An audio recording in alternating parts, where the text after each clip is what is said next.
السلام علیکم ناظرین، ہائی ٹیک نیوز کے نیشنل اور انٹرنیشنل خبروں میں آپ کا خیر مقدم ہے۔ میں ہوں نیہا خان۔ نظر ڈالتے ہیں آج کی اہم خبروں پر۔ دہلی شراب پالیسی معاملے میں وزیر اعلیٰ اروند کیجریوال کو سپریم کورٹ نے راحت دیتے ہوئے عبوری ضمانت کی درخواست منظور کر لی ہے۔ عدالت عظمیٰ نے وزیر اعلیٰ کیجریوال کو انتخابی تشہیر کے لیے 1 جون تک عبوری ضمانت پر رہا کرنے کا فیصلہ سنایا۔ کیجریوال نے جولائی تک عبوری ضمانت منظور کرنے کی درخواست کی تھی، تاہم انہیں 1 جون تک ہی راحت فراہم کی گئی۔ رپورٹ کے مطابق تفتیشی ایجنسی ای ڈی نے اروند کیجریوال کی درخواست کی مخالفت کی تھی۔ اس کے علاوہ اب شراب پالیسی کے مبینہ گھوٹالے میں عام آدمی پارٹی کو بھی ملزم قرار دینے کی تیاری کی جا رہی تھی۔ ای ڈی کیجریوال کو ہی مبینہ گھوٹالے کا ماسٹر مائنڈ قرار دے رہی تھی۔ کانگریس لیڈر راہل گاندھی نے 10 مئی 2024 کو دعویٰ کیا کہ یو پی میں انڈیا اتحاد کا طوفان آ رہا۔ آپ لکھ کر رکھ لیں کہ بی جے پی کی یو پی میں سب سے بڑی ہار ہونے جا رہی۔ راہل گاندھی اتر پردیش کے قنوج میں انتخابی جلسے عام سے خطاب کر رہے تھے۔ راہل گاندھی نے اپنے خطاب کے دوران کہا کہ نریندر مودی نے 10 برسوں تک اڈانی اور امبانی کا نام نہیں لیا، لیکن جب ڈر گئے تو انہیں 2 متروں کا نام لینا پڑا اور کہا کہ آ کر مجھے بچاؤ۔ انڈیا اتحاد نے مجھے گھیر لیا ہے۔ انہوں نے مزید کہا کہ اس مرتبہ نریندر مودی پی ایم نہیں بنیں گے۔ کانگریس کے جنرل سیکرٹری جے رام رمیش نے لوک سبھا انتخابات 2024 میں کانگریس کی جیت کا دعویٰ کرتے ہوئے کہا ہے کہ 3 مرحلوں کے بعد میں کہہ سکتا ہوں کہ 2004 دہرایا جانے والا ہے اور ملک میں انڈیا الائنس مکمل اکثریت کے ساتھ حکومت بنانے جا رہی۔ جے رام رمیش نے کہا کہ پہلے مرحلے کی ووٹنگ کے بعد یہ واضح ہو گیا تھا کہ بی جے پی کو جنوب میں ہاف اور شمال میں صاف والی ہے۔ انتخابات کے 3 مرحلوں کے بعد ہم کہہ سکتے ہیں کہ جو ہم نے 2004 میں دیکھا وہ 2024 میں بھی دہرایا جا رہا۔ انڈیا الائنس کو واضح اور مضبوط اکثریت ملنے جا رہی۔ تجربہ کار سیاستداں، بالی ووڈ سٹار اور ترنمول کانگریس کے لیڈر شتروگھن سنہا نے بی جے پی پر سخت حملہ کیا ہے۔ انگریزی روزنامے سے بات کرتے ہوئے انہوں نے کہا کہ بی جے پی کا یہ دعویٰ کہ لوک سبھا انتخابات میں وہ 400 پار کرے گی غلط ثابت ہونے والا ہے۔ اسی طرح کا نعرہ اس نے دہلی، کرناٹک و مغربی بنگال کے اسمبلی الیکشن کے دوران بھی لگایا تھا، لیکن اسے ذلت آمیز ناکامی ملی تھی۔ اس بار بھی اس کے ہاتھ بری طرح ناکامی ہی آئے گی اور وہ 150 سے 175 سیٹوں کے درمیان سمٹ جائے گی۔ شتروگھن سنہا ایک بار پھر اپنی پارٹی کے ٹکٹ پر آسنسول سیٹ سے الیکشن لڑ رہے۔ انہوں نے 2022 میں آسنسول پارلیمانی حلقے کے ضمنی انتخاب میں 3 لاکھ سے زیادہ ووٹوں سے کامیابی حاصل کی تھی۔ اس بار ان کا سامنا senior B J P leader S Ahluwalia سے ہے۔ امریکی محکمہ خارجہ کے ترجمان میتھیو ملر نے ہندوستان کے عام انتخابات سے متعلق روسی الزامات کو مسترد کر دیا ہے۔ انہوں نے کہا کہ ہندوستان کے انتخابات میں ہم شامل نہیں ہیں۔ خیال رہے کہ روس نے الزام لگایا تھا کہ امریکہ ہندوستان کے پارلیمانی انتخابات میں مداخلت اور ملک کی اندرونی سیاسی صورتحال کو غیر متوازن کرنے کی کوشش کر رہا۔ امریکی محکمہ خارجہ کے ترجمان میتھیو ملر نے ایک پریس کانفرنس میں کہا کہ نہیں، ہم ہندوستان کے عام انتخابات میں شامل نہیں ہیں کیونکہ ہم دنیا کے کسی بھی دوسرے ملک کے انتخابات میں خود کو شامل نہیں کرتے۔ یہ فیصلہ ہندوستان کے عوام کے ہاتھ میں ہے۔ ملک کے دوسرے سب سے بڑے سرکاری بینک پنجاب نیشنل بینک کے لاکھوں صارفین کو اپنے بینک اکاؤنٹ کے بند ہونے کے خطرے کا سامنا ہے۔ پنجاب نیشنل بینک نے کئی صارفین کے اکاؤنٹس کو بند کرنے کا فیصلہ کیا ہے۔ پی این بی نے ان اکاؤنٹس کے بارے میں وضاحت کی ہے جنہیں وہ بند کرنا چاہتا ہے۔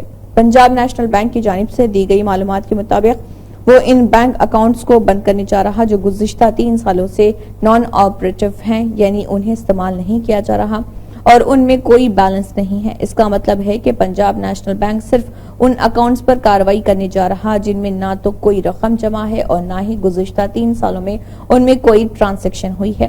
سرکاری بینک نے پہلے ہی اس کارروائی سے متاثرہ صارفین کو آگاہ کر دیا ہے۔ اس کارروائی کی کٹ آف تاریخ 30 اپریل 2024 مقرر کی گئی تھی، یعنی اگر 30 اپریل 2024 تک کسی اکاؤنٹ میں بیلنس نہیں اور اپریل 2021 کے بعد سے اب تک اس میں کوئی لین دین نہیں ہوا ہے تو اسے بند کر دیا جائے گا۔ ان اکاؤنٹس کو 1 جون 2024 سے بند کرنے کی شروعات کی جائے گی۔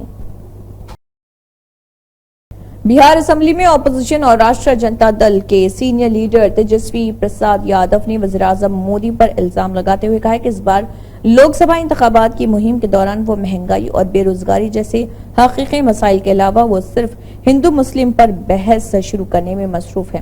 نامہ نگاروں سے بات کرتے ہوئے یادو نے 1950 سے 2015 تک ملک میں ہندو آبادی میں 7.8% کی کمی اور مسلم آبادی میں تقریباً 5% کا اضافہ ظاہر کرنے والی رپورٹ سے متعلق ایک سوال کے جواب میں انہوں نے کہا کہ یہ نریندر مودی حکومت کی ذمہ داری ہے۔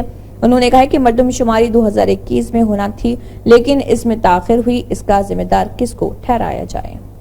نیشنلسٹ کانگریس پارٹی کے صدر شرد پوار نے وزیراعظم مودی کی حالیہ تقاریر کا حوالہ دیتے ہوئے کہا کہ موجودہ لوک سبھا انتخابات کے پہلے 3 مرحلوں میں ہونے والی ووٹنگ نے مودی کو بے چین کر دیا، اس لیے اب انہوں نے اپنی تقریروں میں مسلم کمیونٹی کا کھل کر ذکر کرنا شروع کر دیا۔ شرد پوار ستارہ ضلع میں صحافیوں سے گفتگو کر رہے تھے۔ شرد پوار نے کہا کہ ووٹنگ کے ان 3 مرحلوں کے بعد وزیراعظم مودی کا لہجہ بدل گیا ہے۔ مودی اپنی تقریروں میں مسلم کمیونٹی کا کھل کر ذکر کر رہے ہیں۔ ان کا خیال ہے کہ فرقہ وارانہ خیالات کو سامنے لانے سے حالات بدل جائیں گے، لیکن مجھے یقین ہے کہ ان کی پارٹی کے کچھ لوگوں کو لگتا ہے کہ جیسے جیسے ووٹنگ کے مراحل مکمل ہو رہے ہیں ان کی پوزیشن خطرے میں آ رہی ہے۔ ایئر انڈیا ایکسپریس نے اپنے عملے کے ارکان کے ساتھ ایک معاہدہ کیا ہے۔ ایئر لائن نے عملے کے 25 ارکان کو بھیجے گئے برطرفی کے لیٹر واپس لینے پر رضامندی ظاہر کی۔